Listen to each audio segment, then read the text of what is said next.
Hello, everybody. I'm Matt. And I'm Maggie. And we are... Hopefully Awesome. That's right, a positive place on the internet where we nerd out about all the geeky things we love.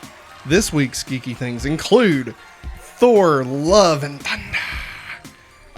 We got Top Gun 3, Captain America 4, and the Duffer Brothers, and Death Note. We got all kinds of stuff. All right, we got a bunch of stuff. So just sit back, hang out with us for a little bit. A little over an hour. We're gonna talk about some of this junk. And hey, if you watched the pre-show, you could have heard us talk about Futurama, Family Guy, and this Twinkie iced latte drink. Was it good? Was it bad? You're gonna have to tune in to find out. Did we drink it all? Did we pour it out?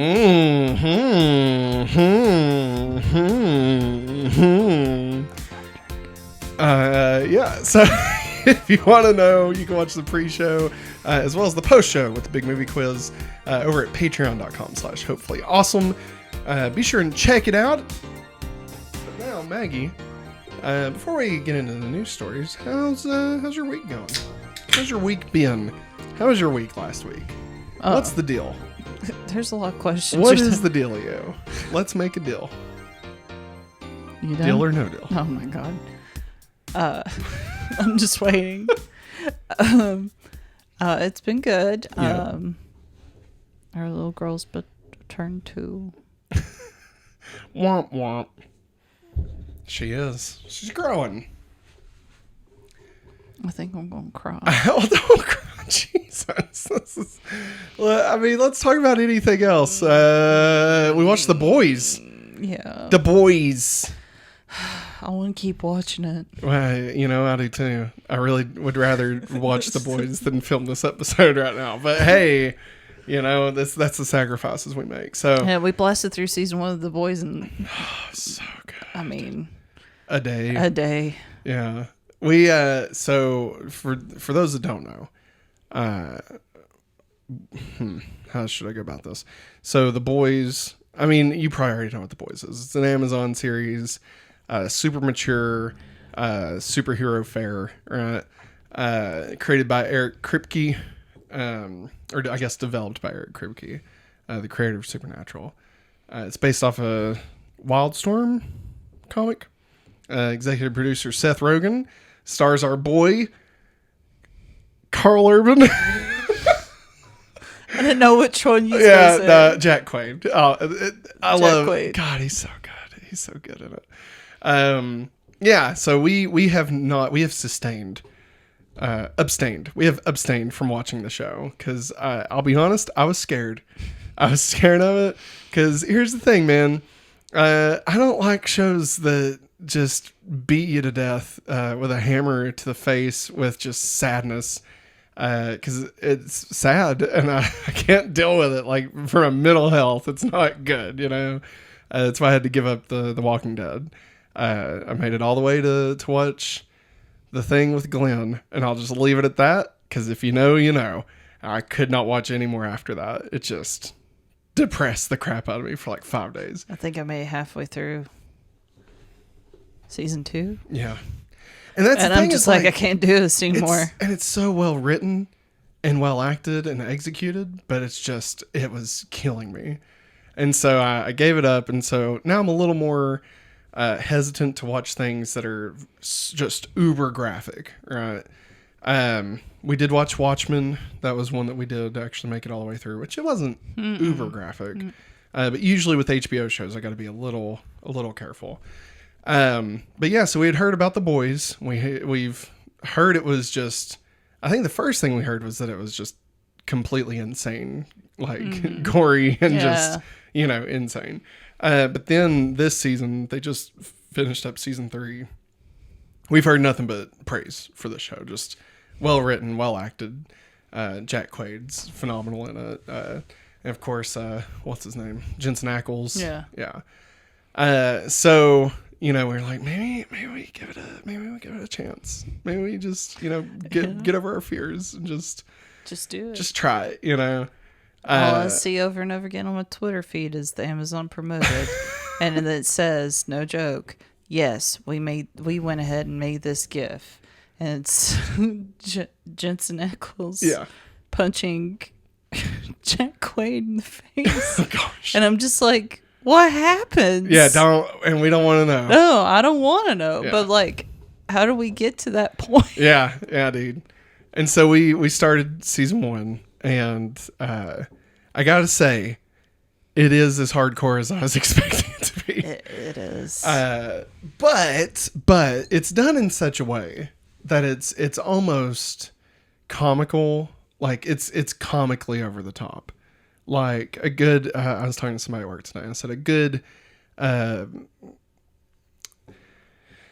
way to explain it would be it's kind of like Final Destination, where like it's very graphic, right? But it's almost so graphic that it's funny. Yeah. Right.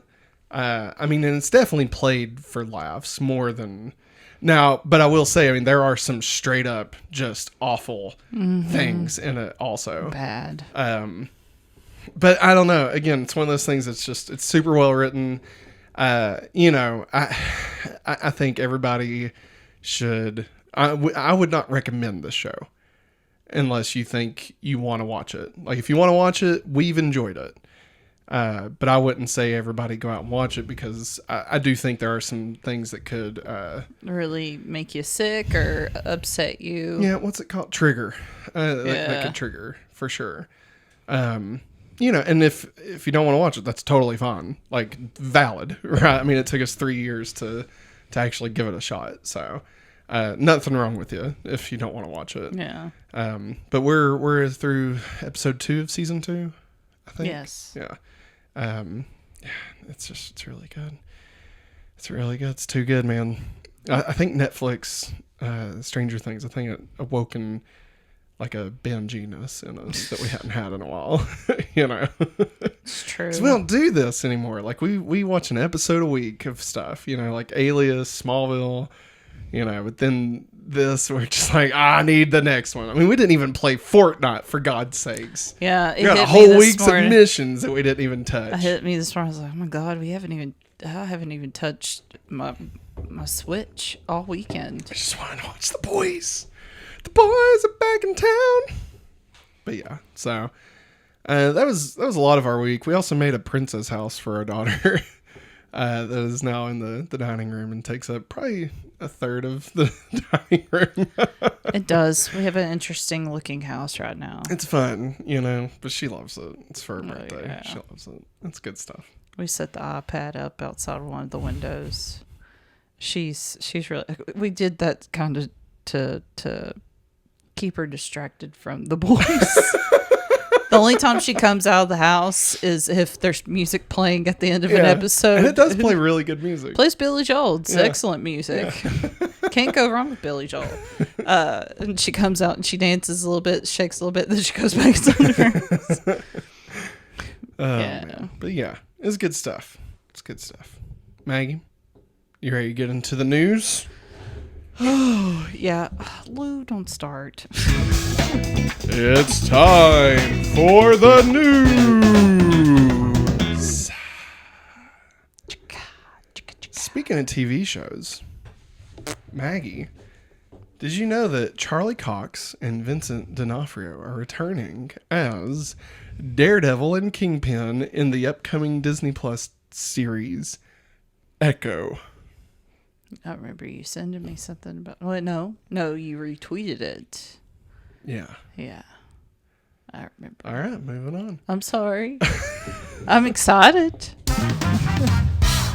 The Duffer brothers. No, I'm kidding.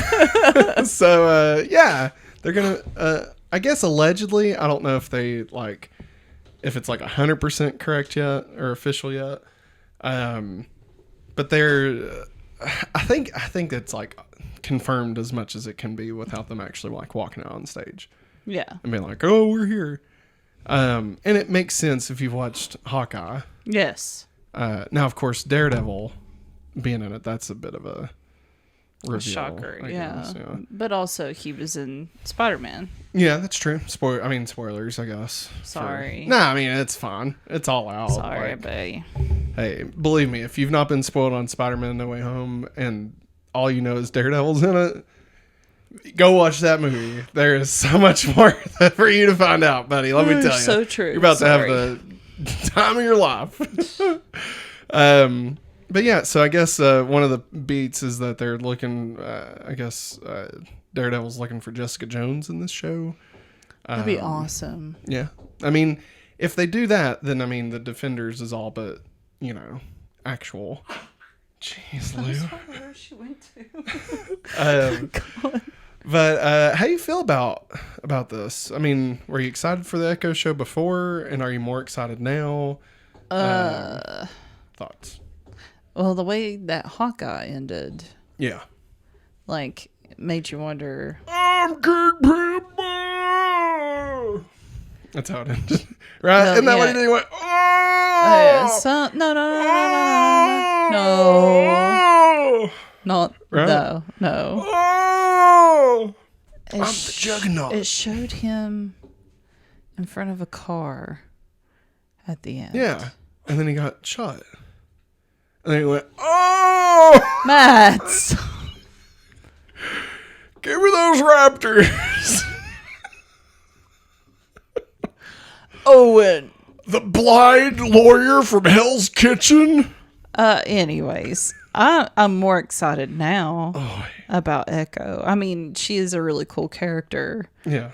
but I don't know, when you throw in, hey, you're gonna have Kingpin, which is also her quote unquote uncle. Uncle Kingpin. And then you throw in. Do you think they're gonna get Jeff Daredevil. Daniels to be on it? Jeff Daniels? Kingpin? That's not. Do you know what I'm talking about? No. The Jeff Daniels classic film, Kingpin. He like bowls. He's a bowler. Do you remember? Jeff Daniels isn't it? Yeah, he is. It's Woody Harrelson. I'm looking it up. I could have swore it was Jeff Daniels. No, it's I've Woody never. Harrelson. I'm just gonna go ahead and And say he's got a fake car. that's what I thought, but I thought it was Jeff Daniels. Oh no! Wow, nope, you're right. Man, I just got what's that called? Where something was different than what you remembered it being. Bill Murray's in it. I forgot about Bill that. Murray is in it. That's not Bill Murray. Is that Bill Murray? It is. And this just got completely derailed. Is that Cousin Eddie? Yeah. There he is. Wow, Vincent D'Onofrio. There he is.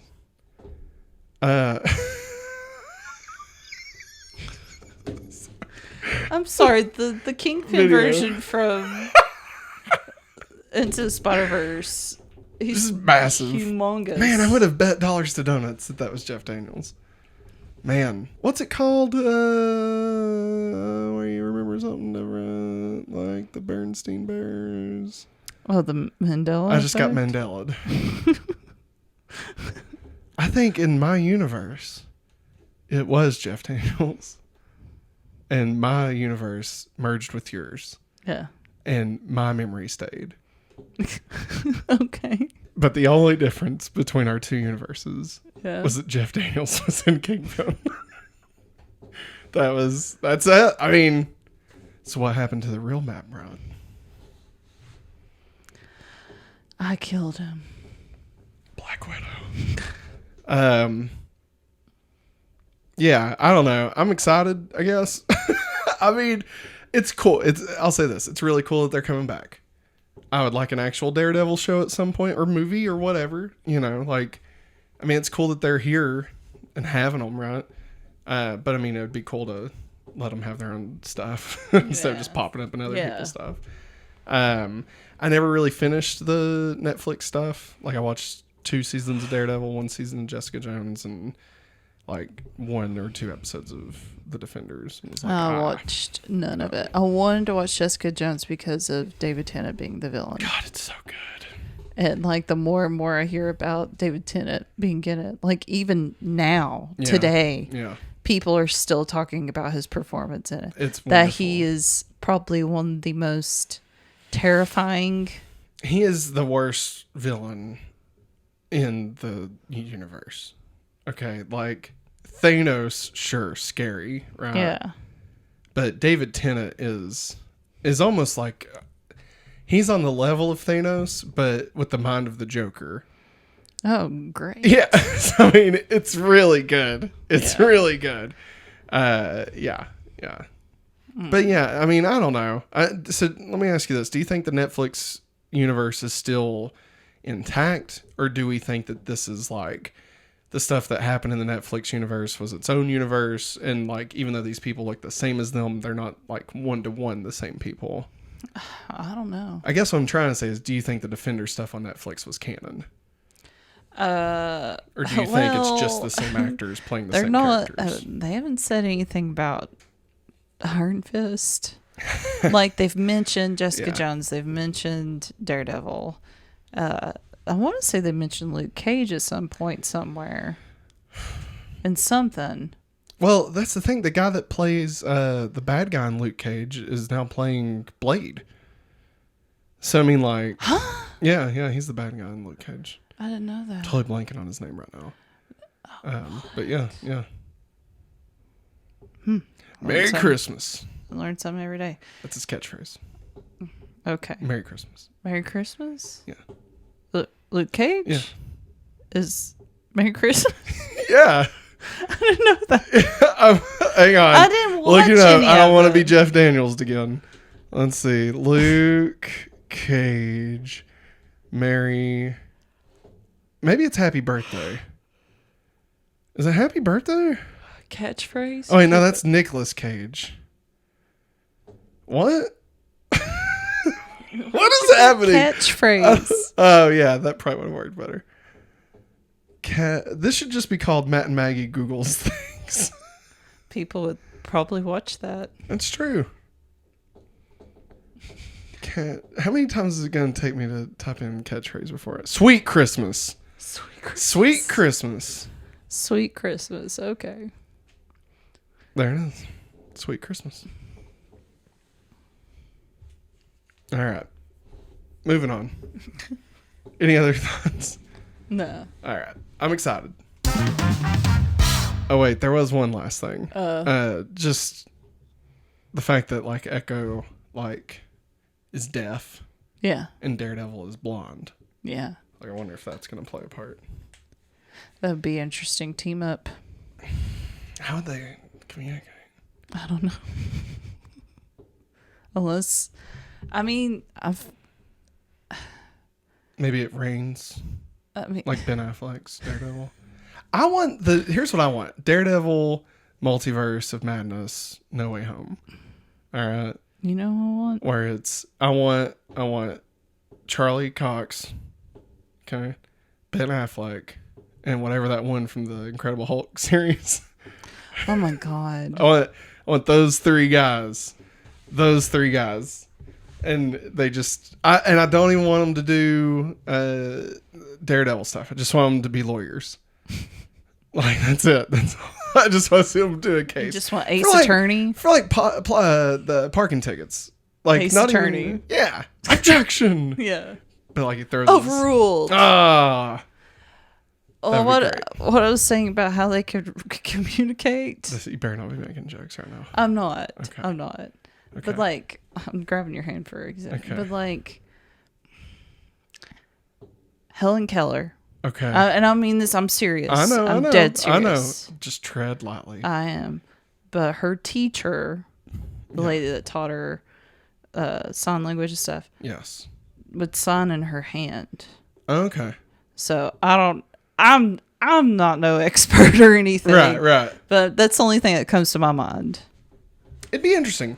It would be. And honestly, I feel like Disney has their work cut out for them if they do go down that path. Yeah, because that could be very problematic very easily.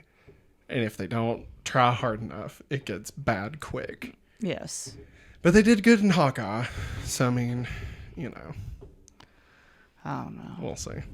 All right. I'm glad I brought that up. You know what I want? What? I want Team Red. That's it. Speaking of Red. Red Ledger. Oi. Can I just do the rest of the news stories as Butcher from The Boys? I'm leaving. You can be Frenchie. I don't want to be Frenchie. The Duffer brothers launch a new production company. Oh, you wanker. Don't say that. No, you're thinking of the other word. And I'm going to say it. I'm going to say the other word, Maggie. I'm not going to say it. It rhymes with dump. You know what I'm talking about? You know what I'm talking about? All right. Oh my God. Moving on. The Duffer brothers launched a new production company called Upside Down Pictures. Mm. And they announced a new project for Netflix. A new adaptation of Death Note, the anime. Yeah. So it's going to be live action. Yeah. For the umpteenth time. They've only done the movie, and now they're doing the show. That is supposed to be more accurate.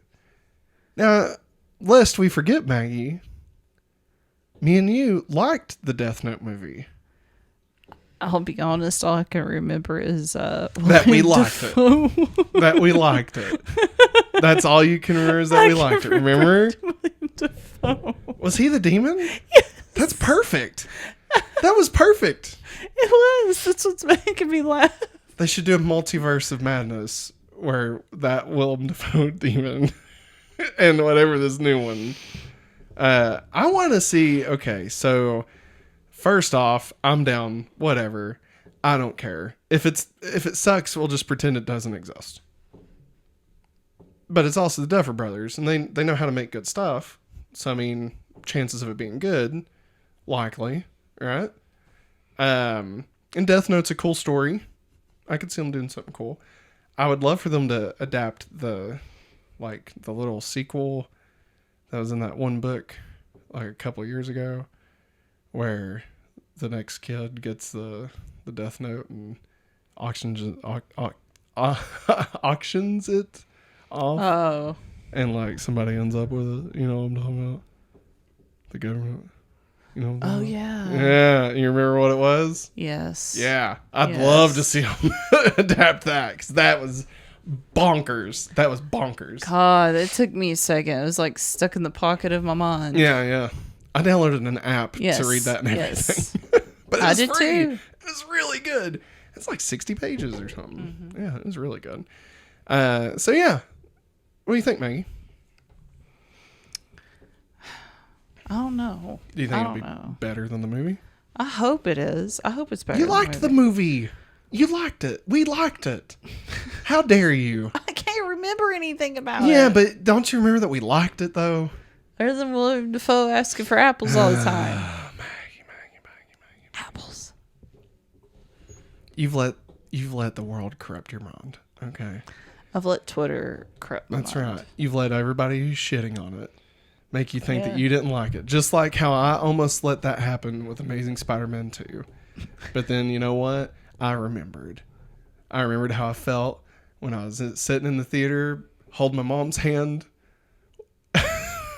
She was there watching. I wasn't holding her hand. But it wouldn't matter if I was. But then I watched Gwen Stacy fall to her death. I was like, no. And then, the big rhino suit.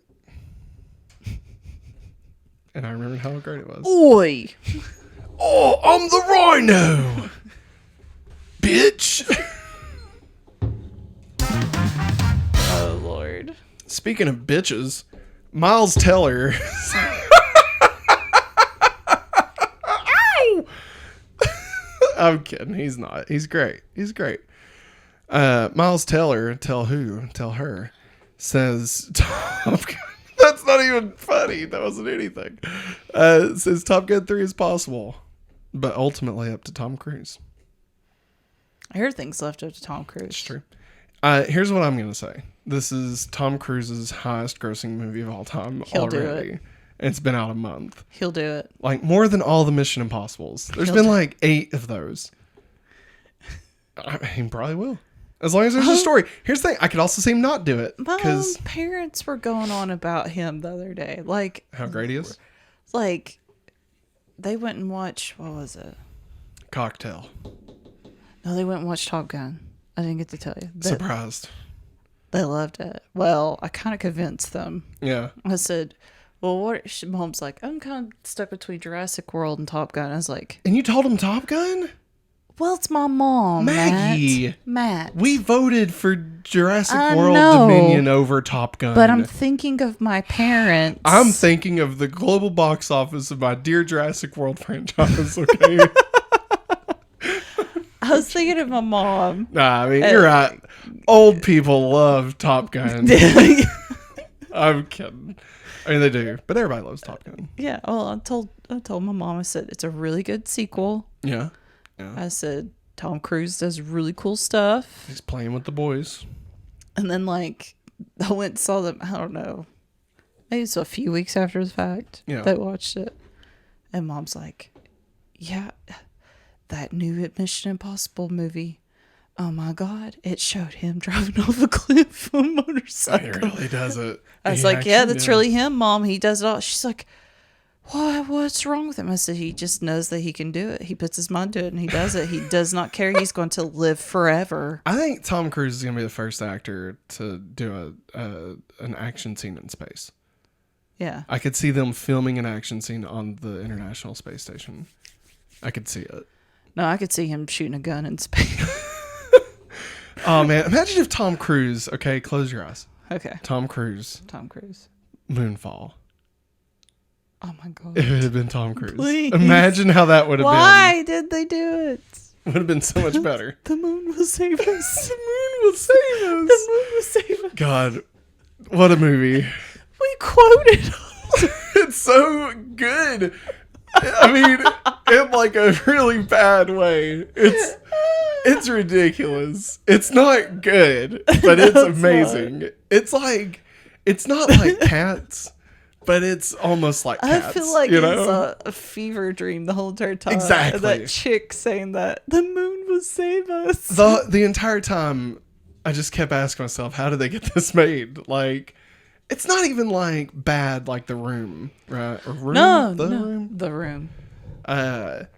It's not even like that bad, No, it's not. but like it's just so Oh God, random and yes. ridiculous. It's insane. That movie, I highly suggest it. Highly suggest. Cannot suggest Michael Moonfall Pena. even more. And the way it ends is just, it is ridiculous. It makes. I mean, do you remember the part where they find out about the moon, like the history of the moon? Oh my God. It's like, what are we seeing right now? What are we seeing right now? That's what I was trying to remember. Just I was like, how did it? Just a how left did it turn. get from point A to point B in my brain, and you just filled it all in for me? Yeah. Oh my God. Insane. God, what a film.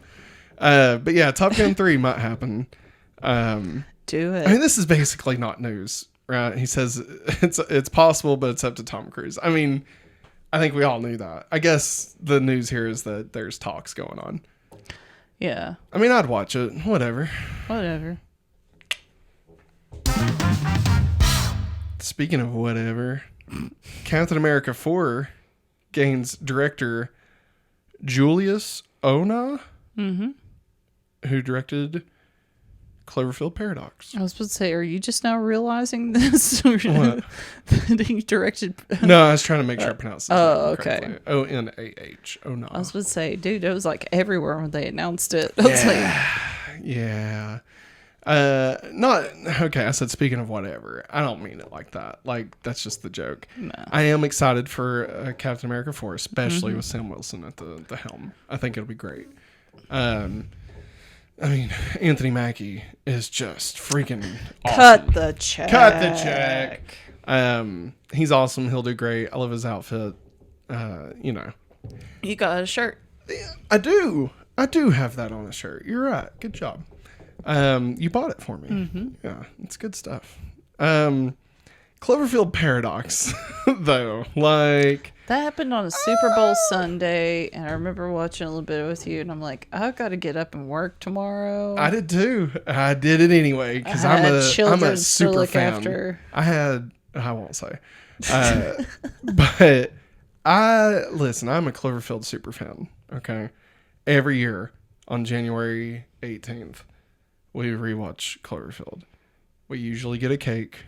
We have not yet gotten a cake, but I beg Maggie every year because I can't go out and buy it. Okay, it wouldn't be fun. But one of these years, Maggie's gonna show up with a cake for Cloverfield Day, and I'm just gonna be ecstatic. All right. So we watch Cloverfield, and I talk the entire way through about all the viral marketing. About all the DVD. Flipping the photographs back and forth on 11808 Maggie, man, let me tell you. Oh my God. You know what? Oh, is that one face but it's been cut in half and put on two sides? No. Slusho. Do we need to get the DVD out right now? No.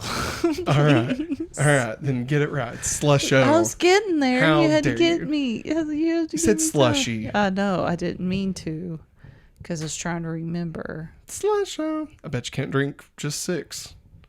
That's their tagline. And they got the nectar from the bottom of the ocean. And that nectar is what woke up Cloverfield. Wait. And what? Huh? That's what Slusho is made out of. From the bottom of what the do you ocean? mean? Do you not listen? We've been together for 6 Because years. I'm trying to watch a movie. And you Oh tell me my God, Maggie. Why do you think Hawk wears the Slusho shirt? Because Rob is going off to Japan to run the Japanese branch of Slusho. And that's why Clover attacks Rob, because he smells, or not Rob, but Jason, because he smells the nectar in him, because they've been drinking Slusho. And then, oh man, here he is. And like, there was an oil tanker and some ninjas were there. And it's in the report. It's in the news report. I showed it to you. I showed you the news report. Remember? Oh my God, it's so good. I saw it. It's alive. It's huge. Is it alive or is it a lion? Nobody knows. But here's the thing, right? So Cloverfield, phenomenal. Yeah. Right? Cloverfield Lane, 10 Cloverfield Lane. Great. Terrifies Not really connected, but Terrifies it's me. fun. It was really good, Scares me. but just not an actual sequel to Cloverfield. No, it's not. So then Paramount was like, oh, let's make another one. And they were like, oh, this isn't good. Let's just shadow drop it on Netflix. And they did. And it wasn't good. And it really felt like they just tacked on all the Cloverfield tie-in stuff. Like there's all the stuff on the spaceship, and then there's all the stuff not on the spaceship that ties into Cloverfield. But I will say, Cloverfield Paradox gave us one thing. It gave us my beautiful baby boy, Clover, just one more time. It was gorgeous. Just seeing him pop up through the clouds. This monster had to be at least, 8,000 stories high. Like, just tall. I mean, his head was in the stratosphere. Like, this thing was huge. Like, that doesn't make sense. That doesn't make sense. If you look at, like, the size of the space capsule falling to Earth and, like, the size of Cloverfield's head when it, like, pops up, there's no way. Like, unless the spaceship just immediately crashed, like, 400 feet down. Like, there's just no way that was the case. But I digress. That movie, just, what a letdown. But yeah, so he's directing Captain America 4. Any thoughts on that, Maggie? No. Do you think it matters? I mean, here's the thing. Like, he can make a movie, and I feel like sometimes Marvel just needs that. Because, I mean, you got Kevin Feige. You got the writers. Like, I mean, it's not like, sometimes you want Edgar Wright and you end up with Peyton Reed, Yeah.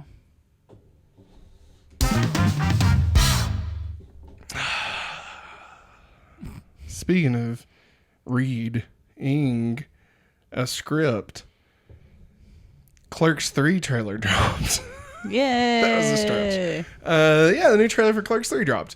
Or I guess the first trailer. I don't know. Yeah. It's great. I'm excited. What do you think? What do you think about it? It's meta. So, for those that don't know, we definitely suggest going and watching the trailer. But basically, the Clerks are back at it again. They're not even supposed to be here today. And Randall has a heart attack, much like Kevin Smith had a heart attack, and realizes he's not done anything with his life but run this convenience store, right? And the video store, I guess. Mm-hmm. And so he decides, you know what? Instead of talking about movies all day, I want to make movies. So Randall makes the film Clerks. And that's the plot of Clerks 3. Still making the first movie. Which I gotta say, sounds amazing. Like, whatever. I'm 125 billion% down for this. Okay, like this sounds right up my alley. I mean, it's Kevin Smith, you know. He's had some hits and misses, but overall, I mean, we were big fans of Jay and Silent Bob Reboot. That was the last time he kind of touched these characters. What do you think? Stoochie boochies. What'd you say? Snoochie boochies. It sounded like you said Stoochie with a T. No, this is smoochy. Smoochy? Snooch. Snooch. S-N. Snooch. Snooch. Schnoogans. Snoogans. Snoochie boochies. Jay, Silent Bob, and Roxanne. You're all that I wanted of a girl. Do you remember Morons? Remember they walk off with the monkey? Yeah. Turns out that was actually the plot of Jay and Silent Bob Strike Back. But not really. It was secretly the plot of Chasing Dogma, the secret story that connects Chasing Amy to Dogma. But they basically stole all of the plot points from that and made that into Jay and Silent Bob Strike Back. Because there's a monkey and there's like the female house gang in it. Yeah. So there you go. Yeah. It comes out September 13th. 2-night showing or something like that.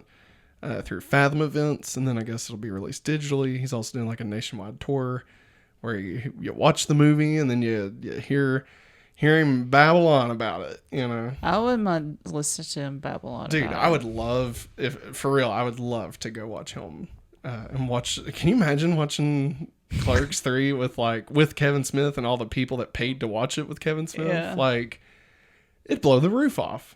Just Yeah. all the fans and stuff. That'd be amazing, you know. Yeah, good stuff. Yep. All right. Speaking of good stuff, did you know that over at patreon.com/hopefullyawesome that you can get the pre-show with Twinkie coffee and the post-show with The big movie quiz? Yeah.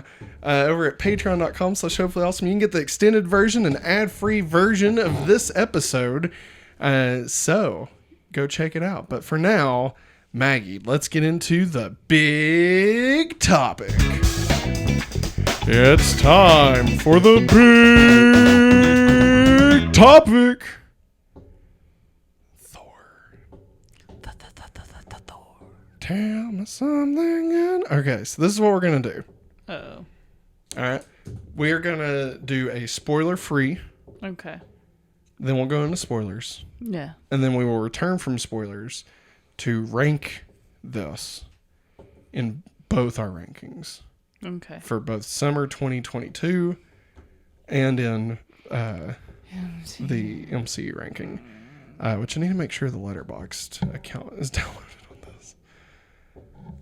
So Maggie, spoiler free, how'd you feel about Thor Love and Thunder? Just downloaded. Sweet. Beautiful. Beautiful? Beautiful. And I really enjoyed it. Yeah? Yeah. That's all you want to say. I mean, I'm afraid I'm going to say something that's a spoiler. That's true.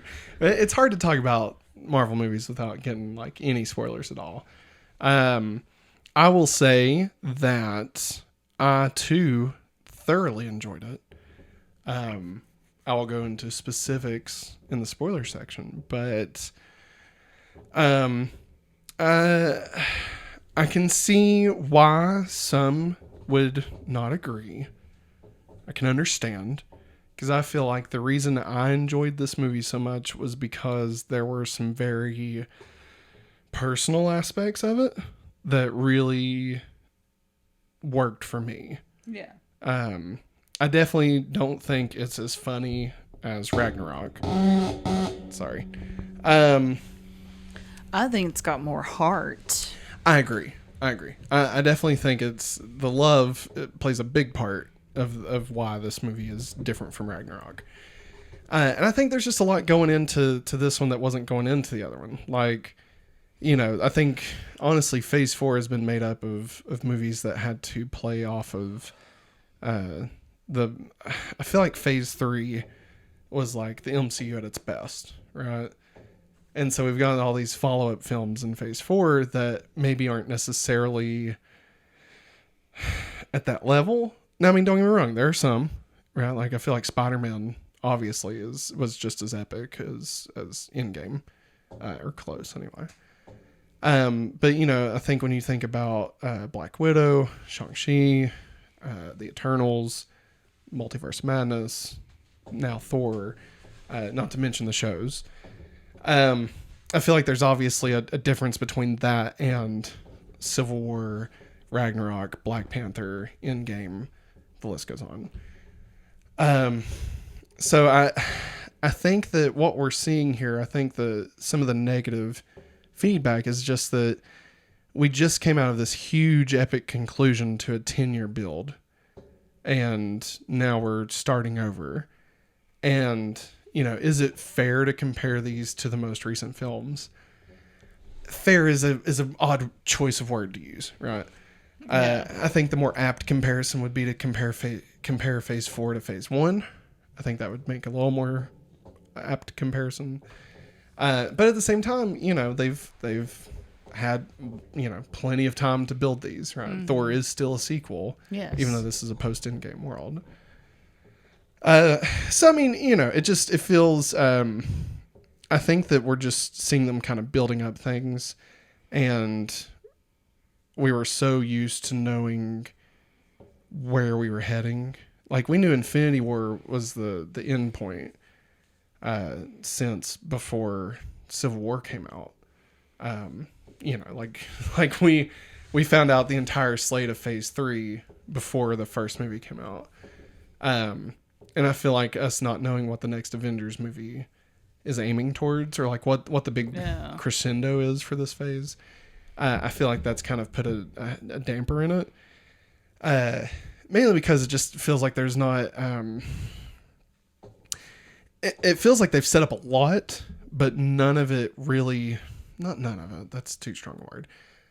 But it feels like there's not as much connective tissue of one central direction. Right. Like the stuff they set up in Eternals doesn't feel like the same stuff they set up in Shang-Chi. Mm-hmm. And the stuff they set up in Black Widow doesn't feel like the same stuff they set up in Thor: Love and Thunder. Right. You could argue that some of this stuff is very, very much pointing to maybe a multiverse Secret Wars thing. Mm-hmm. Right. You could argue that maybe it's setting up Galactus. And all those things are accurate.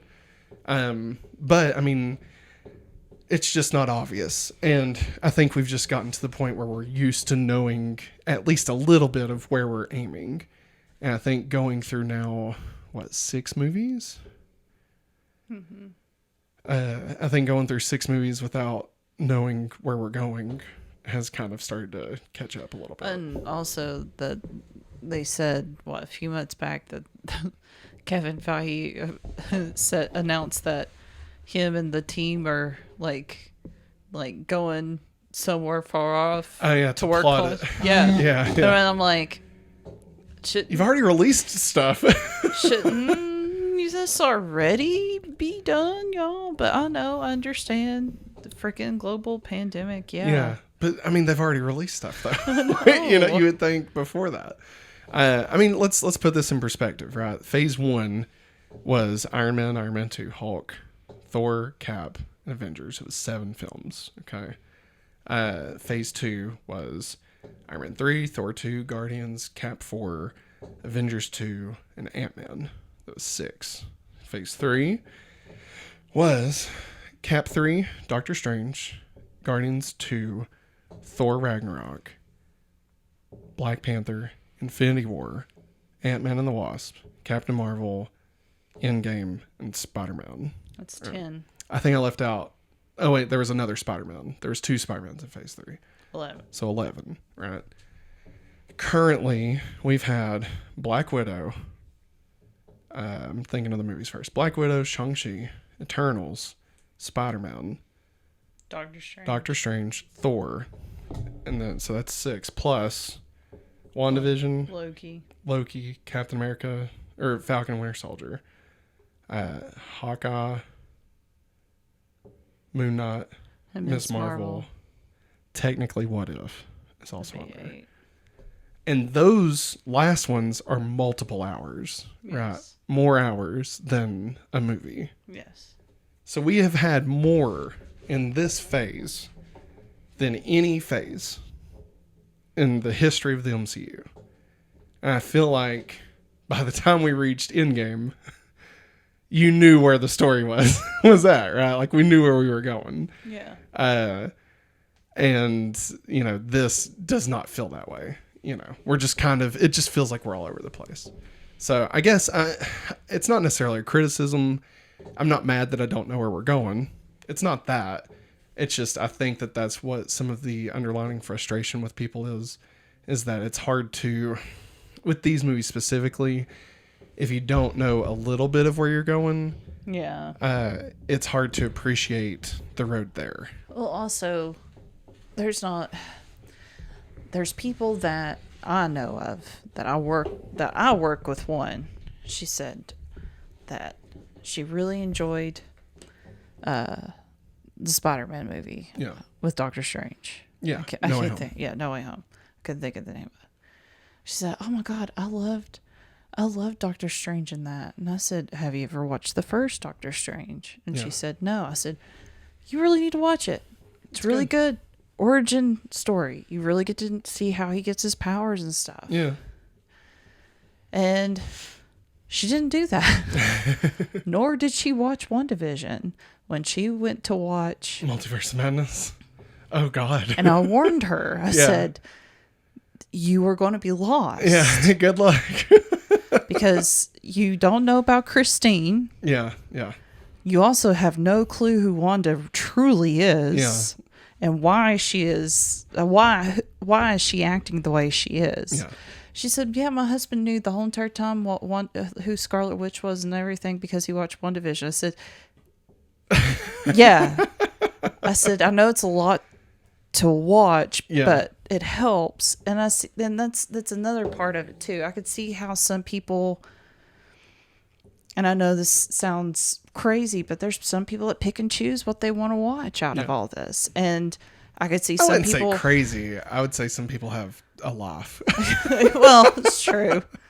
No, but there's just some people that they're like, if they see Moon Knight and see I don't know. I don't think that's for me. You know, I don't think the dark. It looks too dark. And there's nothing inherently in Moon Knight that you really, if you hadn't seen, you're missing out on yet. Yeah. You know, not yet. Anyway. Not yet. And so I could see some people not watching these TV shows. Yeah.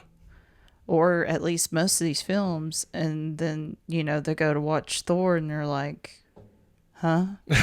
Well, or even any of the past movies. No, you're lost. Yeah. And we've been watching everything. Yeah. And I don't feel like I'm lost. It's just like there's, like you said, we're going down the road. Right. And it feels like the fork in the road could hit north, south, west. We could go any of these ways right now. So it would help if we had just a little bit more perspective of where the big boss is going to be at next. Well, we've known every phase before the phase starts what the Avengers movie of that phase is. Like we knew it was building to Avengers 1. Mm-hmm. And then we knew that it was building to Age of Ultron. Yeah. Before Iron Man 3 came out, or at least immediately after it. And at the same time, we found out about what's his name playing Thanos. Yeah, Josh Brolin. Yeah. So, we knew those two things at the very least, before we got the rest of them after Iron Man 3. And then, of course, before Civil War ever came out, we knew we were getting Civil War, Infinity War, Parts 1 and Part 2, right? So, we knew, like, okay, Infinity Stones, Thanos, that stuff plays a part somewhere, right?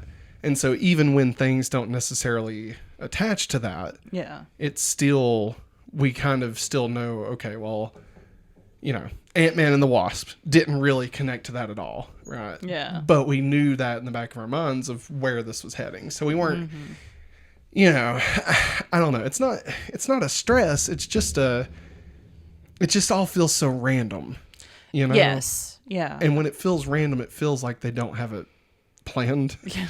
And like that really, to ask for that level of faith after 11 projects, it's hard. It's just hard, you know, because we've been burned by so many other studios. Even though Marvel's not burned us, we've been burned by everyone else, you know, that asked us to put faith in their universe before it ever was a thing, you know. DC, Dark Universe, you know, any countless others that Still never... say we need to watch The Mummy.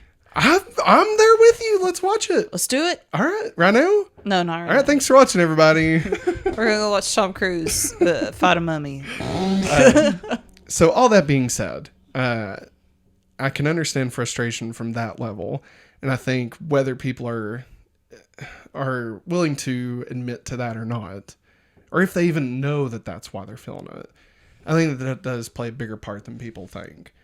But, you know, here's the thing. All criticism is valid. All opinions are valid. And by that, all opinions are not valid. You know, like when they all matter, they all don't matter at the exact same time, right? So we're not trying to sit here and argue and say that Thor: Love and Thunder is the best movie ever made and that anybody that disagrees with us is wrong. We're just here to say why we enjoyed it. And if you agree with us on some things, but you're kind of on the fence about it and you want to use what we say about it as a compass of whether or not you think you might like it, then there you go. We really enjoyed this movie. I think it's getting maybe unfairly mixed reviews. I think a lot of people were going into this thinking it's going to be as funny as Ragnarok. Yeah. And I'll be honest, if you've watched any before he did any Thor movie, Taika Waititi, I cannot say his name correctly. Waititi. Yeah. Any of his movies that he wrote himself. Yeah. It seems like to me there's always love put into it. A deep emotional through line. Yeah. Yeah. And he did it with this. Absolutely. I would say this is more... I'm sorry. And I don't know if just these people are just not seeing that. Yeah. Or they're just pissed because they wanted funny ha ha ha the whole entire time. And I think he just was like, hey, yeah, I've got all these elements here and I could make this into a really good story. Yeah. I want to say what I have to say more than I want to just do Ragnarok 2. Yeah. I'd agree with that. I would say, honestly, this feels more in line with Jojo Rabbit than it does Ragnarok. I think that, obviously completely different material. But I feel like there are some things in that are very much like this movie. Again, we're still spoiler free.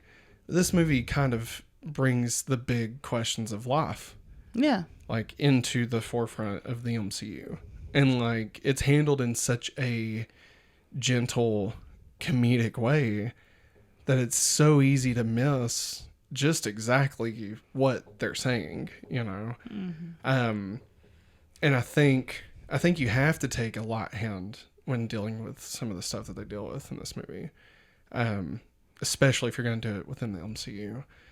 And I feel like, Ragnarok has been elevated to this just almost mythic level of film. Yeah. That Ragnarok's great. Don't get me wrong. We did a commentary track on it. Yeah. Right? I had a blast. And it's super fun. But I think it's as fun as it is because Thor 1 and 2 were not. They weren't good, right? And just the tone was a complete shift. And it fixed the Thor universe, right? Like it was refreshing. Yeah, and when you can't just keep reinventing it. Yeah. And you can't just do the same thing again without it feeling repetitive. So, I mean, the only answer was to let him tell hhis story. And the story he decided to tell was one of love and thunder. So we're going to get into spoilers so I can kind of give a little bit more in-depth discussion about this. Because I'll be honest, this is maybe going to be a little bit heady, oddly enough, like this conversation we're about to have. Because this movie definitely deals with some just, like we said, some of humanity's greatest questions in the history of the world, you know? So that's kind of where we're headed for. So if you've watched it and you want to hear the spoilers, stick around. If not, check out the timestamps below because we will be coming back to rank this amongst our summer 2022 list and our MCU list. So for those sticking around, here we go for spoilers. Spoilers. I can't believe they were dead the whole time. That was it. All right, now let's rank it. No, I'm kidding.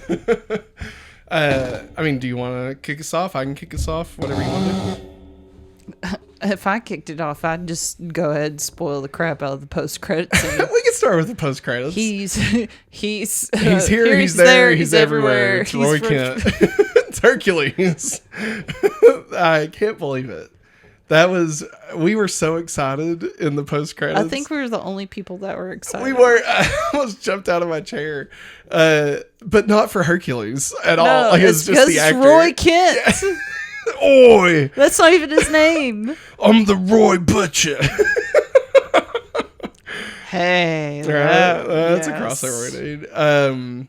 No, he's already been in a movie. Billy Butcher. He was in Ragnarok. I'm not talking about him. I'm talking about Roy Kent. Put him in The Boys. Oh, that'd be amazing. Because he's already aggressive. Oh, that'd be amazing. But yeah. Yeah. That was great. That was unexpected. Yes. I mean, honestly, at that point, I thought Zeus was dead. Did you see that apparently his original concept was like a devil? He was going to be Satan. Yes. Like, I saw that. Russell Crowe, his original character was Satan. I'm glad they didn't roll with it. Because he did the Greek accent pretty good, I thought. I guess. I thought he did. I mean, it was fun. But yeah, so that was fun. I have no idea about any of this, like the Hercules how stuff. This is gonna go. Is it gonna be good? Is that what 5 is gonna be about? Honestly, I could see this being one of those things that just is never mentioned again and just kind of moves on. Well, like I told you, I think he'll show up in like whatever movie Thor, like a team up of something. Yeah, like and Thor's like, just shut up. I mean, that would be interesting if he like, what if he's in like the Thunderbolts? What if somehow he gets recruited and like God. It's almost like the Dark Avengers, you know, like the evil ones, you know? That'd be crazy. I mean, I get. Wait, is that what they're doing? Because they're just setting up a bunch of anti-characters. That's what they're doing, isn't it? They're wanting to do a Thunderbolts, I thought. Yeah, but I mean, like that's the plot that they're going with, isn't it? Because we got U.S. Agent. Yeah. We got, of course, now Hercules. Please. I feel like Black Widow is probably somehow, I don't know, but yeah, lots of stuff, man. I just made myself dizzy. Anyways, yeah. So, Screaming Goats made me laugh every time. I hated how much it made me laugh. Tooth Gnasher and oh wow, you're gonna try to remember their names? I can't remember the other one's name. I have no idea. I love the fact that how they got them to stop screaming because we'll turn you into meat. Yeah. I loved. I'm trying to think of everything I loved first before we really get super dissective. I loved Valkyrie. Valkyrie's great. King Valkyrie. The Old Spice commercial was on the nose, but worked. Like, I mean, if they're gonna have to tie it in somehow, you know, why not just be Taika Waititi about it? You know, and just straight up do a commercial straight in the movie. You know. I love the Rick and Morty joke of where they just run straight into the planet. Yeah. That was really stupid and funny. Yeah, I didn't know. One thing that could have been awful that I think they actually did okay with was the kids. Yes. I was so afraid when I he started know. giving all the kids superpowers. I was afraid that it was going to just be the worst. But it wasn't. It actually worked out well. And like I told you, it reminded me of all the things I'm wearing. There's a Sailor Moon movie where they kidnap children in ships. Oh, yeah. Yeah, that's weird. Yeah. So whenever I saw the kids in the carriage, I was like, how's this gonna play out? A bunch of children being kidnapped from their parents in the middle of the night. Yeah. That's messed up. Yeah. Christian Bale. Christian Bale was wonderful. Terrifying. Yes. Absolutely terrifying. Terrifying. I loved him. Yeah. He was great. He was great. One of the complaints I've heard is that he wasn't in it enough. And like, I think if he was, I don't know. I think I he's don't the think right we needed amount. more. Yeah. I feel like it would have felt like padding if he did too much more. Because think about it, he didn't really have, he was taking the kids to the Shadow Realm. Like, Yeah. that's what he was doing. And so Yeah. like if you cut away for him to go fight Thor Or randomly, kill another random god along the yeah. way. Like, I mean, there probably Is that what people wanted, was to see him kill another god or something? Probably. I mean, they probably Lord. wanted to see, like, that one that Sif was fighting. Yeah. You Well, know. Sif was trying to help Yeah. because he was nice. The dragon. Yeah. Yeah. Yeah. Because I mean, the one that, like, where Sif was fighting him. Yeah. Gorr. Yeah. Like, that. Not fighting the god.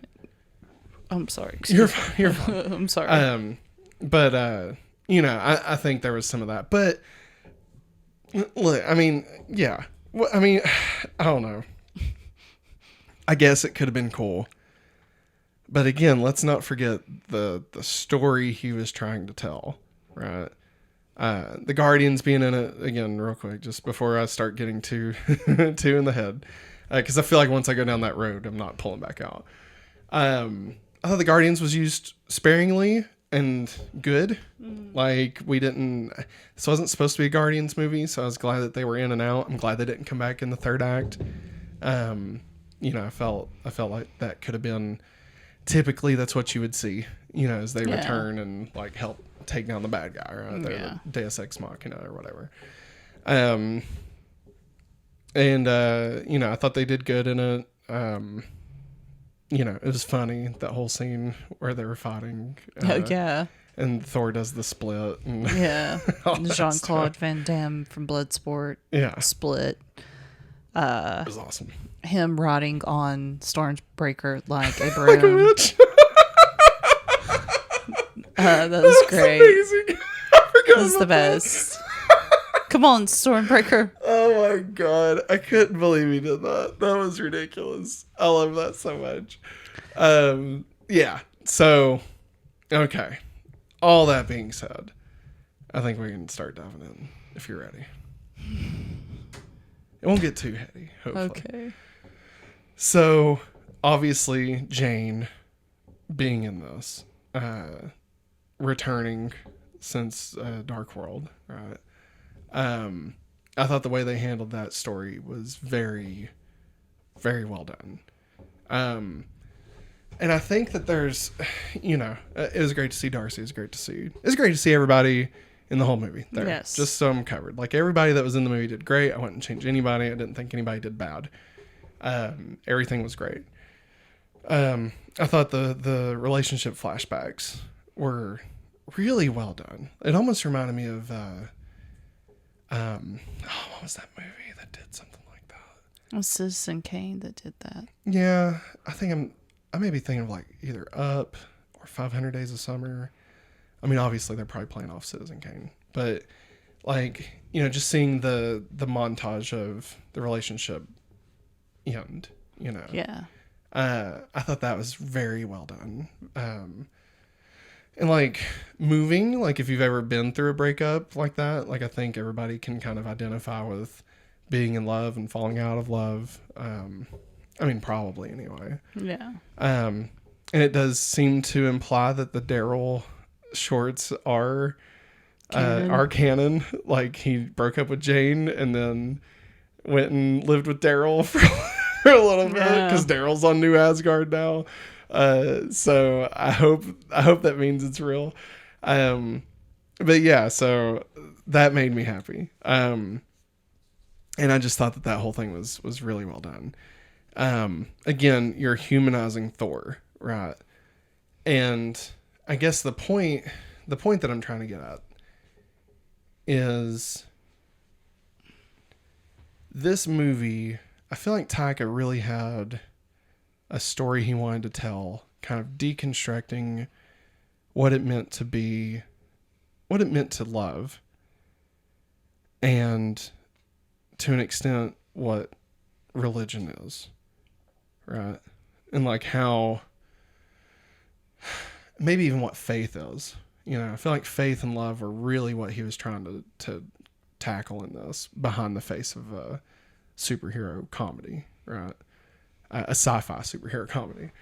And I feel like, you know, you start off the movie with this opening sequence where Gorr and his daughter are just dying in this desert.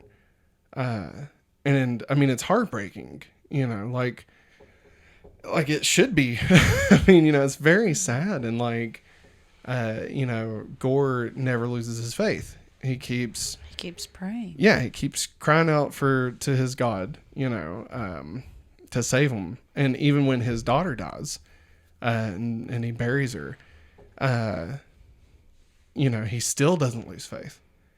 And then finally the God appears, and, you know, I feel like this is the point where we I feel like this is supposed to be a metaphor or like the opposite of a metaphor, where it's real, but you're supposed to apply it to like theoretically in your life, if that makes sense. Like there's a real God standing in front of Gorr, right? And this God is laughing at Gorr's demise, right? And he's a huge dick, right? And I feel like that there's a lot being said there. Now, just as a caveat, I mean, I don't know if it matters, but I mean, just so everybody's on the same page. I grew up in a Christian household. Went to a Christian school. Went to church every Sunday, Wednesday, you know, kindergarten, 12th grade, like just, you know, youth group. I've talked a little bit about it in different things. But so, you know, prayer was a big part of my life, right? And like another piece of this, again, I've talked about it in other stuff, but my dad was disabled. Like he couldn't work and stuff. And he couldn't really, like he could walk, but it was hard. You know, he had like surgeries and stuff. Doesn't matter. I mean, it does, but not for this. And so, you know, my whole first, 10 years of life, you know, as a kid, anytime they'd ask for prayer requests, I would always ask to pray for my dad, right? That he could walk, you know. And, you know, spoiler alert, that didn't happen, you know. And I'm not trying to get this like super down or anything. Like it's cool. I've made peace with it. You know, my dad passed away when I was 18, which has been 13 years ago. So, I mean, you know, I'm cool. I'm fine. I appreciate the hand. But anyway, so I can kind of identify with someone who spent a lot of their time praying to only have those prayers go unanswered. And the feeling of like, I guess, rage that kind of comes with that. And I feel like I feel like if we're being honest, you know, with ourselves, if you've been in a religious setting in your life, you know, if that's ever been a part of your life, that at some point I feel like everybody's felt that way. And even if you've not been religious, I mean, you know, there's plenty of other ways that you've had faith in people, you know, faith in the system, faith in whatever, and it's let you down. And, you've kind of questioned that, right? Or you haven't, and you've just been blindly following, which is, I'm not here to judge anybody for anything. That whatever your walk in life is, that's your walk. That's what you do, whether it's God or not God or Satan, I don't care. Like, you do whatever you want to do. I don't care.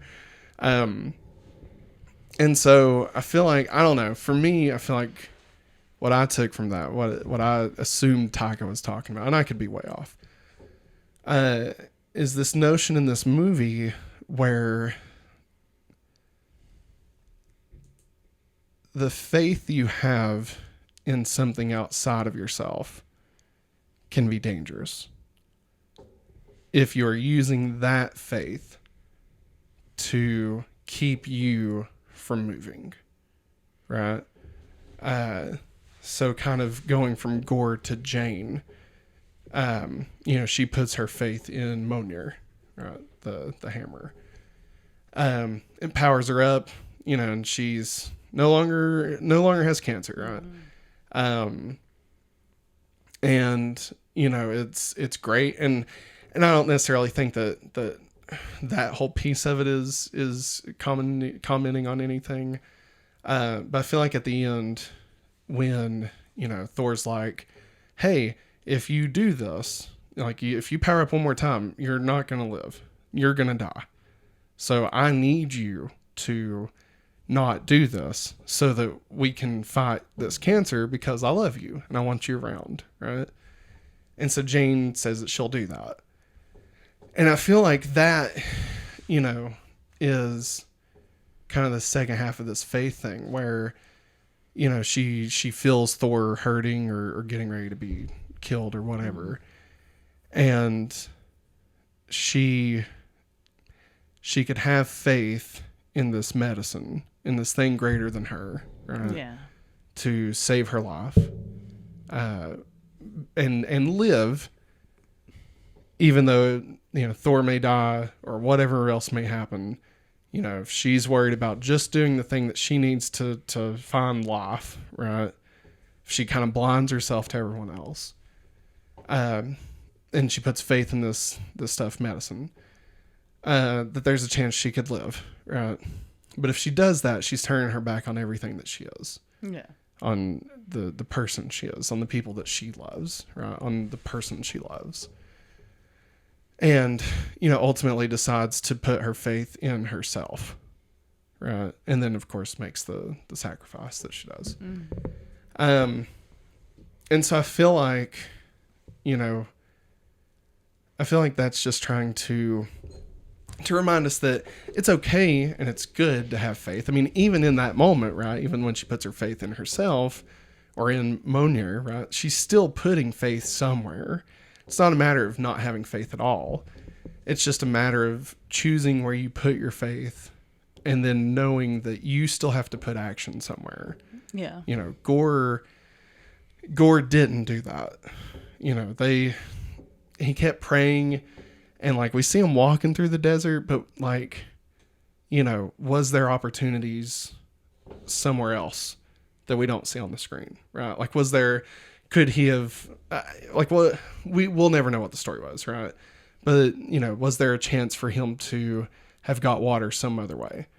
If he had, was there another group of people on that planet and they didn't serve the sun god or whatever, and so he chose for him and his daughter to go off because they're going to worship the sun god or whatever. And that ultimately leads to their demise. Like, is that what happened? Obviously, we don't know. Maybe it's not. Maybe that planet was just completely dried out and there was no choices that he could have made that would have been any different, right? But we do know that he still chose to have faith in this God that ultimately let him down.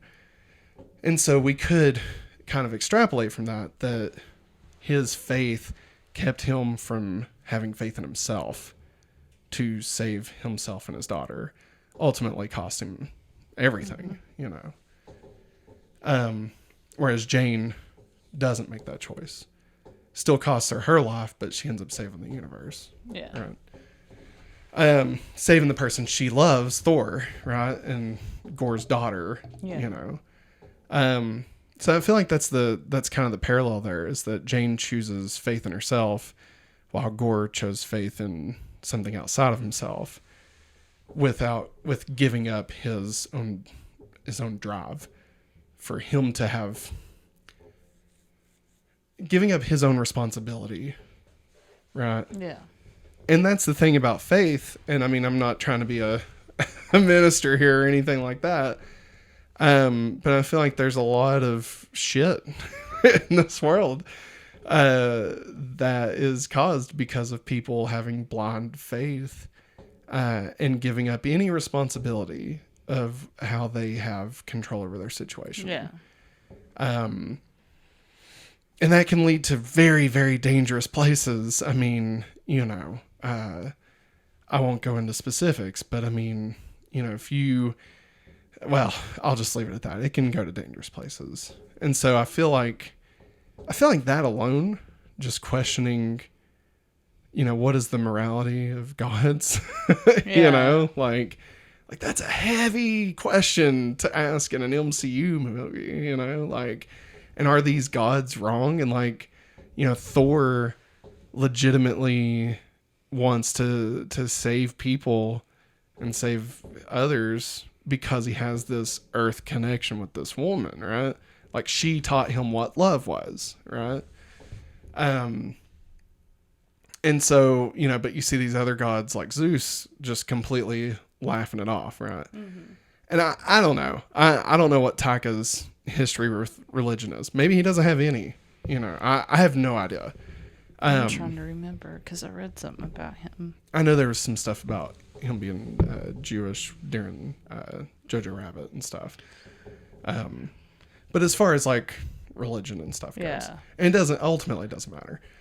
So I mean, this may just be, you don't even have to know, you don't have to have firsthand experience for what you're trying to say to have meaning, So whether or not he struggled with religion or faith in his own life is almost irrelevant. But I do feel like, it's just such an interesting way that they phrase this question, where it's like Thor is a good god, right? And he's surrounded by all these gods that are indifferent. And so what does that mean? Does that mean that is he why is he different? Is it because of the love he has for Jane? Are we trying to say that all gods are indifferent to human suffering? I mean, you look at the world around us, like literally around us in our world, right? And it's hard to believe that there's some grandmaster plan within all of this, right? Or that any prayers are being answered based off of the horribleness we see, right?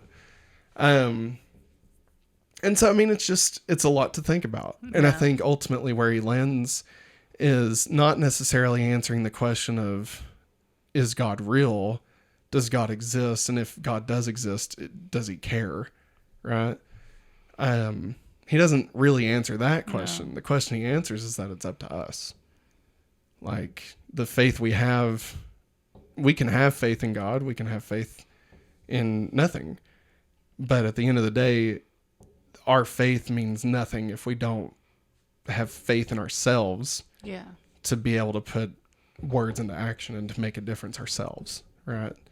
Faith can be great, but if it causes you to not move forward and just sit waiting for someone to fix your life, then you're going to end up like Gorr and lose everything, So that's what I took from the movie. I really enjoyed that. It was very, I was shocked that that's kind of what we were dealing with. And I may have put my own stuff on it, right? Taika may have been like, nah, that's completely whack, brother. I didn't want to do anything with that. And then of course the other reason that I absolutely love this movie, is of course the love part of it. And, everything I just said all still works, but his daughter, Thor now has a daughter. I have a daughter. So it's hard for me to not, be moved by this, Yeah. you know?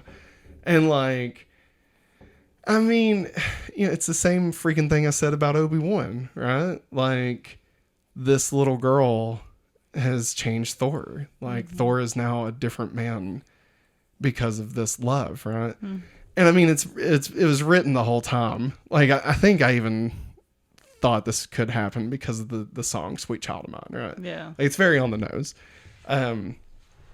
I didn't think it would be Thor's, or it would be Gorr's daughter. I did not see that coming. I didn't either. But there was hints, though. Yeah, I mean, it makes sense now for sure. But I mean, like, watching it, it wasn't until, like, I didn't even think about his daughter coming back being a possibility. Like, I knew there was a wish, you know, and that there could be a wish, but I just, that was just so far removed from my brain. Well, I remember telling you on the way back home after the movie, I said it got in my mind that when he got to eternity that he'd wish for all the gods to be dead. Yeah. And then, like, as it got closer, I was like, well, could he wish for his daughter to come back? Yeah. Maybe that'll happen. And then, like, they're at eternity and he hasn't made the wish yet. I was like, oh no. Oh no, Jane's dying. Oh no, they wouldn't do it. Would they do it? Would he wish for Jane to live, for Thor to have his love? And I will say, I'm going to pause you right there. A lesser movie would have done that. Yeah. A lesser movie would have saved Jane. Yeah. And Gorr would have found redemption. Jane would have been alive. Everybody would have lived happily ever after. Like that, a lesser movie would do that. I'm so glad that they didn't, because I am too. The shit that Jane goes through in this, and I feel like they did a great job. Like, hey, everybody's journey is different, right? Especially when dealing with disability, with cancer, sickness, whatever. Everybody's journey is different. So however anyone needs to take that journey is right. Okay. Like, there's no wrong or right way. But I did appreciate that we saw someone dealing with this cancer, and being strong in it, you know, in spite of it. Yeah. You know, so often it's just portrayed as a very weak thing, which is true. You know, and you're not wrong if you are weak fighting something like that, you know. But it almost feels empowering, you know.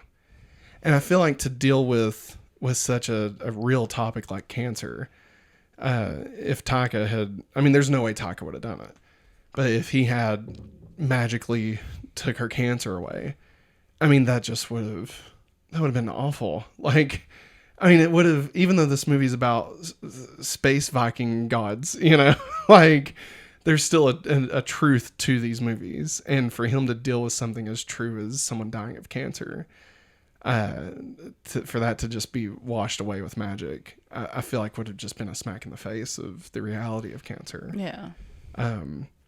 So I'm just very thankful that Taika was strong enough, you know, and that Marvel was open, you know, to that. I mean, because that's a whole franchise. Yeah. It's just killed off. You know, I mean, like I said, a lesser studio, a lesser director, a lesser movie wouldn't have just killed off Lady Thor. I mean, the marketing behind that alone, you know, being able to have, here's a female version of Thor, you know, like, that's a big thing to just, and people were loving it already before the movie even came out, with the trailers and the figures and the outfits. Like, could have been a bunch of bucks, and they were like, okay, but we believe in this story enough to end it. Yeah. You know? So I really respect them for that, for sure. At the end, when he asked her, what was your new catchphrase you never told me? Yeah. Natalie Portman's already told reporters and stuff that she will never tell what she told Chris Hemsworth in that moment.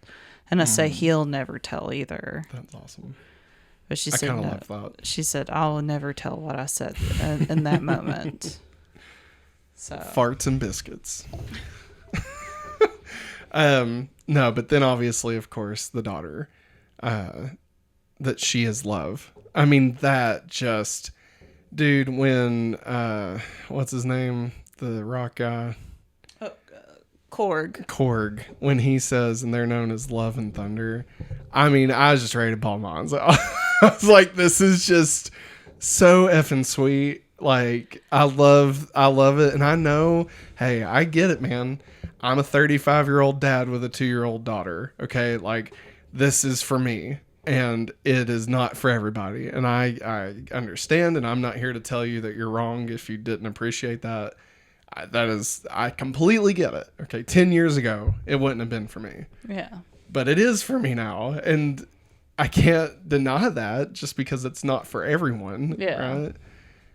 It was beautiful. I mean, it's beautiful that this man, his whole life searching for purpose, searching for meaning, searching for love, and to find his reason, especially now that he's lost everyone. Jane, Loki, his mom, his dad, Heimdall, the Warriors 3, literally half of Asgard, and then half of Asgard again, and then probably half of Asgard again. To lose all of that and then find the strength within to keep going and to be a dad to this little girl. Like, I don't know, man, that's beautiful. And like, that's Taika. I mean, that's Taika. And like seeing her run around with Stormbreaker or even drawing on Mjolnir, like, I don't know. Honestly, at the end, I thought maybe she was going to have a play date with Tony Stark's daughter. So I was a little surprised when they were on the beach and stuff. But I mean, I still loved it. Yeah, God, I love that. And it's whatever. It can be on the nose. It can be sappy. I don't care. For me, it worked 10 out of 10. Like, it worked. I mean, it worked for me too. But all I can think of is being a kid. Yeah. And imagining Thor giving you his powers or imagining yourself as that little girl. Yeah. I mean, that's a pretty big deal. It is. And it was handled well. Yeah. Like you said, it could have went. This could have sucked. It could have sucked. It could have been that kid at the end of Power Rangers the movie. Okay. It could have been that. Let's not forget. Or even the kid in Turbo Power Rangers movie. Like, it could have been that. Could have been Big Bad Beetleborgs. I'm a fan. But man, not great. Yeah. But and I guess, obviously it shouldn't go without saying, loved Korg and his whole story about his dad's, and then him finding, what's his name, is it didn't. Dwayne. It was Dwayne. Yeah. Dwayne the Rock. Yeah, right. Loved mustache Dwayne. That was amazing. Handlebar So mustache. good. He looked so great. And then of course Valkyrie, I feel like they handled her character great too. Yeah. As far as the LGBTQ stuff. Mm-hmm. I loved it. I mean, honestly, I really enjoyed this movie on a deeper level than I expected. And it's silly, but I mean I don't know, that's Taika to me. He can do these silly things and still be very astute in what he's trying to say. Yeah. I mean, Jojo Rabbit. If you've made it this far and you've not seen Jojo Rabbit, I cannot recommend it enough. My God, it's a masterpiece. Which I think I said that about this movie when we left the theater. I don't know if I'd still say it's a masterpiece, but I did love it for sure. So, yeah. Anything else you want to say about this? I don't think there's really a lot of like breaking it down stuff for us to say. I'm trying to think of anything else. Goats. I mean, well, I guess the end, again, the Jane Foster in heaven. Valhalla. Yeah. I guess like that was the only piece that I'm just a little concerned. I'm not concerned. Like, I'm not actually concerned, but it's starting to remind me of Dragon Ball Z. Okay. Where like, remember when Goku died and then he went to heaven or wherever, and then he died there, and it was like, wait, but he's already dead, right? Like, what happens if you die in heaven? And like, that's dumb. I mean, or maybe it's not. I don't know. God, it makes me think of how many episodes it took him to get across the snake Way. way. Right. God, it's like 15 episodes. Will Goku ever get across the snake way? Find out next time on Dragon Ball Z. But no, I'm starting to just get a little concerned that now that death is final, that they're figuring out a way to still get to talk to these characters because now it's real, right? Like now Valhalla The halls of Valhalla. exists in the MCU, right? Yeah. And like theoretically it always did, Yeah. right? Like we saw Odin wisp away, right? But like we've seen it, and so like if we've seen it, can people go there? Can people travel to it somehow? Can you open a gate to Valhalla? Like, you know what I mean? Like, and then we saw the Moon Knight stuff, and of course the Black Panther stuff, which that I felt was handled a little bit better because it almost felt like a spirit journey, right? More than like teleporting into this place, right? So I don't know. Like, is it just a higher plane of existence, or is this like literal life and death? Like, it's your soul that exists afterwards. But that's what concerns me is like, if we start bringing people back from heaven, like Goku with the halo above his head, I don't want that. Okay. Like, cause then it just doesn't matter, right? If they're dead, but they're still active in the MCU, like it just doesn't matter at that point. Yeah. It's like, what's the point of death? If freaking Tony Stark is still just hanging around, making machines and stuff, but he's got a halo on his head. Like, it doesn't matter, I don't know. Something as abstract as death, that is just such a big, huge question mark in the reality of the world. And to try and define that in any film just always goes poorly. I mean, Prometheus, I love Prometheus, but the fact that they tried to explain who God was, like God, it's just so easy to be completely off the rails with that, because you're never going to get it right, and you're never going to please everyone.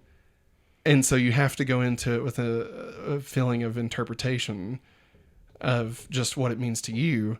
But like, this is the MCU where we're going to have like 100 people working in this place where now Valhalla exists as like a physical realm, So I don't know. That's the only thing that kind of concerns me is just, does it get used again? Does it matter? Do we pull people back from it? Like, is it just like another multiverse at this point? Like, we already saw hell in Doctor Strange. So it's like, is this heaven? Like, and like, can America just do a little Starfield and go see Jane and ask her what she saw? Or, like, it could be very bad. It just could be very bad. And I don't want that. So that little piece, I'm just going to stick that piece just right there. We're going to go back here where I love the movie. I thought it was great. I'm not going to worry about it. Anything else you want to say? Nah. You good? I'm good. You sure? Yeah. All right. Here we are at the gates of Valhalla. Wow. Man, that was an hour. Yeah. Good God. It was worth it. Hey, if you're back with us, we just got done talking Thor. No more spoilers. So now we're going to do a couple of rankings here. So, Maggie, let's do the easy one first. Let's rank this among the summer 2022. So our current list for summer stuff that we've watched. We got Stranger Things 4 at number 1, Jurassic World Dominion at number 2, Top Gun Maverick at number 3, number 4, Obi-Wan Kenobi, number 5, Chip and Dale, number 6, Doctor Strange 2, number 7, Fire Island, number 8, Night of the Coconut, number 9, Father of the Bride. Maggie, where do you want to kick off Thor Love and Thunder? Number 2. Number 2. Okay, so you think it's at the very least better than Jurassic World Dominion. I'd agree with that. Better than Stranger Things 4 or not? That's the question. That's interesting. It's a very interesting question. I feel like the part of my brain that loves introspectiveness, I don't know if that's a word, would put Love and Thunder. But just as far as just straight entertainment goes, I mean, Stranger Things 4. Man. So you definitely are saying it's not as good as Stranger Things 4. I mean, I just threw it out there. Number 2. I mean, well, what do you think? Do you think it's better than Stranger Things 4? I'm on the fence. What do you like more about Stranger Things than you do Thor? And what do you like more about Thor than you do Stranger Things 4? No spoilers, of course. But like, I'm trying not to.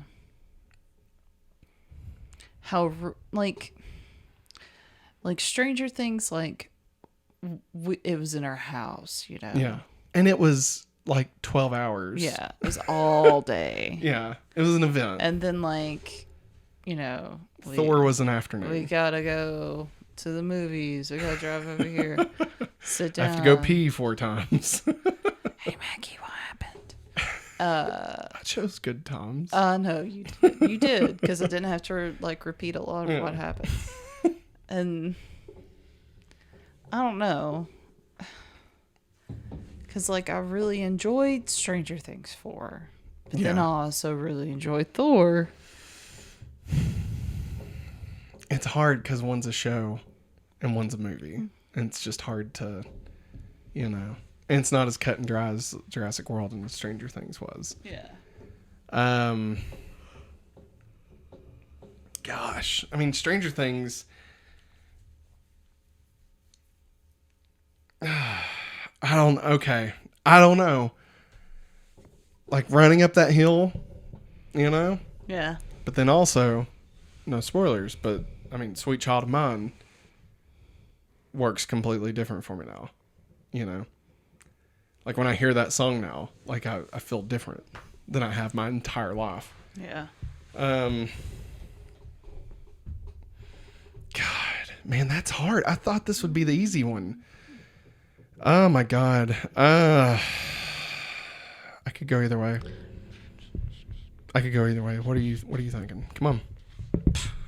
I know you're playing music. What are you thinking? Because I'm torn. I'm torn too. Well, talk to me. Let's get untorn, or let's rip it up.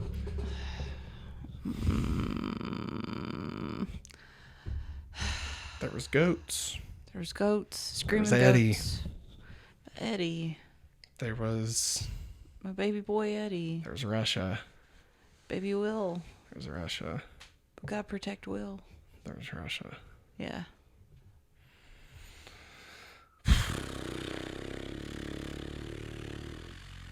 Big old mind flare. Don't spoil Stranger Things. Don't spoil Stranger Things. Baby Will. I guess.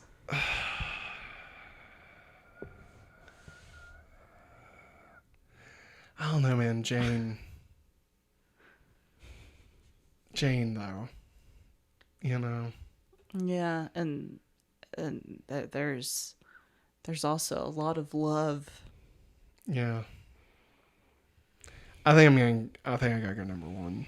Okay. You down? I'm down. You sure? Yep. All right. New number 1. I honestly didn't think it would get it. Like, I remember last week when we were ranking these, I was like, I don't think Stranger Things will be dethroned. Here we are. Number 1, Thor 4. Number 2, Stranger Things 4. Number 3, Jurassic World Dominion. Number 4, Top Gun Maverick. Number 5, Obi-Wan Kenobi. Number 6, Chip and Dale. Number 7, Doctor Strange 2.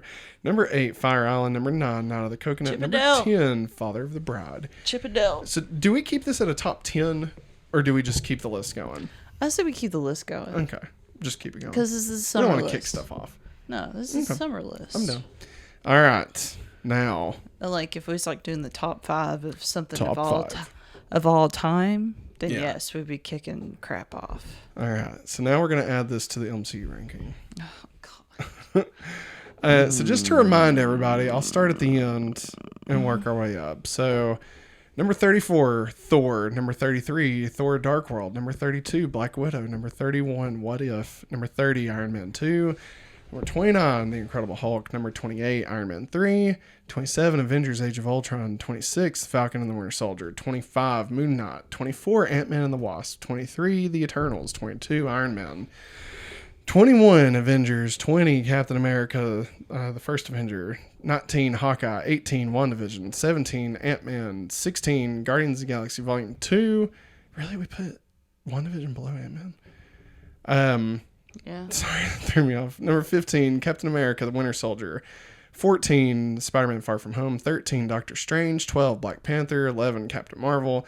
10, Doctor Strange and the Multiverse of Madness. 9, Loki. 8, Shang-Chi. And then, of course, our top 7, which are all perfect films. Thor Ragnarok. 6, Spider-Man Homecoming. 5, Guardians of the Galaxy. 4, Civil War. 3, Infinity War. 2, No Way Home. And at number 1, of course, Avengers Endgame. I am going to start us. I think we would both agree, but you correct me if I'm wrong. I'm going to say this is at least above Shang-Chi. Yep, that's where I was at. Okay. So, Is it better than Ragnarok? is it better than Ragnarok? That is a loaded freaking question. God almighty. God, see, this sucks. This sucks because all of these are perfect. All of these movies are perfect. And Love and Thunder, for me, is perfect, right? So whereas, like, on my top 10 movies of all time, Guardians of the Galaxy is on my list of my favorite movies of all time, right? Even though it's not my number 1 MCU film because it's an MCU film, right? Love and Thunder, I feel like on my personal list, would go above Ragnarok because it just means more to me, right? But as far as a better film, like, how the hell do you, how are we supposed to do this, you know? I mean, I had more fun at Ragnarok. Mm-hmm. It surprised me more. But Love and Thunder hit me in the freaking brain, you know, and the soul and the heart. Mm-hmm. And, like, just had me, you know, be like, oh, wow, I kind of see myself, you know, in this movie. Yeah. God, I don't know, Maggie. What are your thoughts? Where are you at with this? Not even just Ragnarok, but like the whole top 7 here. I feel like emotionally, yes, it's better than Ragnarok. I feel emotionally it's better than Civil War. I don't know if I could say emotionally it's better than Guardians of the Galaxy. And I'd say, I guess, more emotional than Spider-Man Homecoming. Probably more emotional than Infinity War, not counting the deaths, obviously, but like the majority of the movie, right? But then you get No Way Home and Endgame, like, yeah, I'd probably say those are more emotional. So I definitely think it's not going to be more than, I think we're somewhere between 3 and 7 or 8, I guess. Like, it would take over the 8th spot. I don't think it's going to be better than Endgame or No Way Home. Well,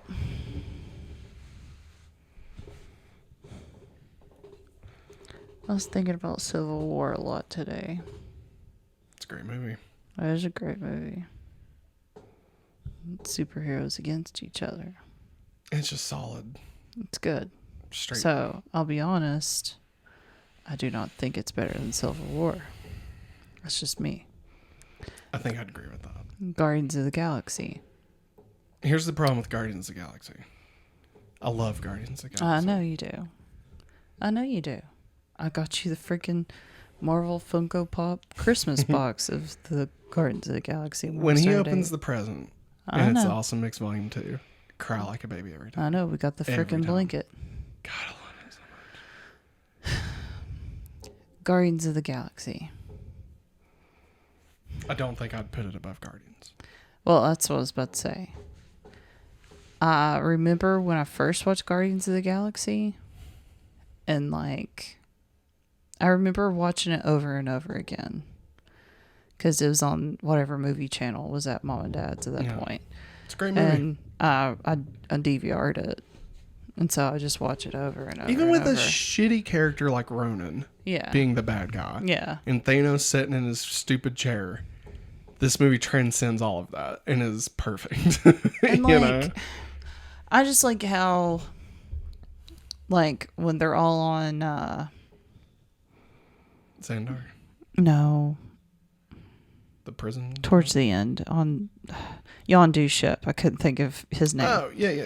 Well, they're on Yondu's ship, and they're trying to get a plan together. Yeah, now we're all standing like a bunch of assholes. That was not a bad Rocket Raccoon. No, I didn't know I could do that. I don't know. And Groot rescuing them. Yeah. So, to me, no, it's not better than Guardians of the Galaxy. I think I have my answer. Spider-Man Homecoming. I love this movie. I don't know why this word comes to my mind when I think about it. I think it's cute. Because it's Peter. It's one of the best Spider-Man movies ever made. I almost said the best. I mean, but No Way Home is unfair. Yes. It's unfair. Like, you have to almost take that off the board. Yeah. Because it's the best Spider-Man movie outside of No Way Home. Yeah. And No Way Home has an unfair advantage because it has Spider-Men in it. Yes. You know? I'd agree that it's not better than Homecoming. That movie was just too special. Yeah. I mean, Spider-Man finally... I know Civil War technically, right? But I mean, finally in the MCU. Yeah. And I mean, that turn. I mean, come on. The Vulture, like when he opens the door. You mentioned this the other week. Dude. Like when he opens the door and Peter realizes that's her dad. Yeah. I mean, and then of course when Peter walks into the dance and like the music kicks in. I gotta go. Yeah, I mean, he's got to be Spider-Man. Also, when the buildings crumbled on top of him. Come on, Spider-Man.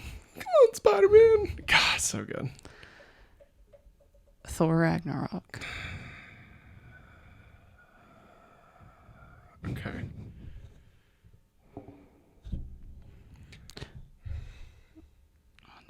What's he gonna say? I have a feeling. I think I know what he's gonna say. I love Thor: Love and Thunder. I love it. I love it. Okay. Okay. Very personal reasons. Yes. I think Ragnarok is the better MCU film. Okay. And at the end of the day, this is an MCU list. Yes. So I'm going to say Love and Thunder should be the new number 8. Right below Thor Ragnarok. Okay. God.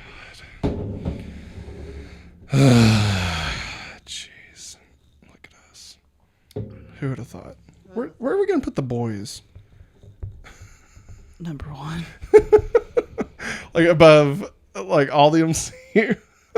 Number 1. Oh my god. I'm giving this 5 stars and putting that there. And then we're going to shift it all the way up. I'm not going to reread the list. I think everybody, if you really want to know, you can go back and listen. But we put it at the new number 8. So Shang-Chi has moved down a spot. I'll be honest. I don't know if we're ever going to have another movie in the top 7. I feel like this top 7 is immovable. The Marvels. I feel like it's immovable. No way. No way. There's no way the Marvels. There's no way, Maggie. I love you. I love you. All right? There's no way. There's no way. I can't imagine the Marvels being that good. Being better than any of these. I don't know. Maybe. Black Panther, Wakanda Forever. I mean, there's a chance, right? Any of these have a chance at just completely surprising us. But, I mean, you know, I don't know. I don't know. I mean, we're talking 5 out of 5 perfect films. Top about 7. when we finish, you know. Miss Marvel? Currently, I think it'll be high. I think I could see it going above Multiverse of Madness, and below Loki. I could see it going there, depending on how it ends. You know, they kind of lost us in episode 4. They brought it back in episode 5.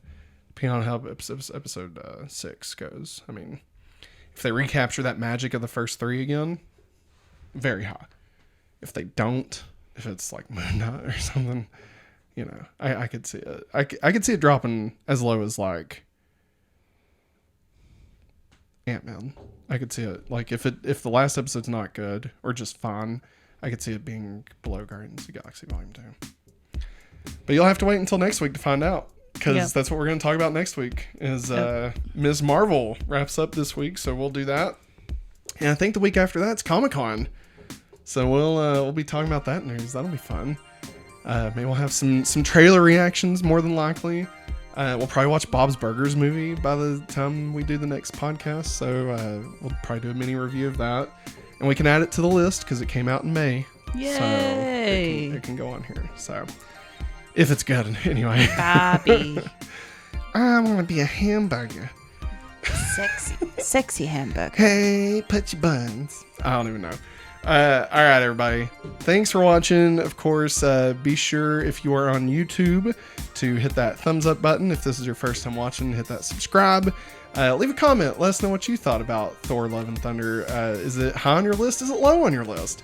Did you hate it? You should just leave us a comment with all of your thoughts. And if you need more than one sentence to tell us your thought, you should post that comment and then post another comment with the rest of your thought, and then just keep doing that. Just post as many comments as you want, because that's cool. It shows engagement and it makes your video get seen by more people. Okay. And if you're on podcast services, if you'd like to hear us in your ear holes, then you can you can definitely check us out on your favorite podcast networks. Be sure and rate us. Give us 5 stars. We would really appreciate it. Leave a comment, all that fun stuff. And if you're doing one, do the other. If you watched it on YouTube, go hit play on Spotify, and then just go do your taxes or something. And if you listen to us, turn on the YouTube app on Xbox while you're cooking your spaghetti. I mean, who knows, right? And then it helps us grow. Share us, all those fun things. We appreciate it. All that stuff helps us grow. If you've made it this far, 2 hours into this video. But that's going to wrap it up for us today, ladies and gentlemen. If you're on Patreon, hang out, because we're getting ready to do the next edition of the Big Movie Quiz. Patreon.com/hopefullyawesome.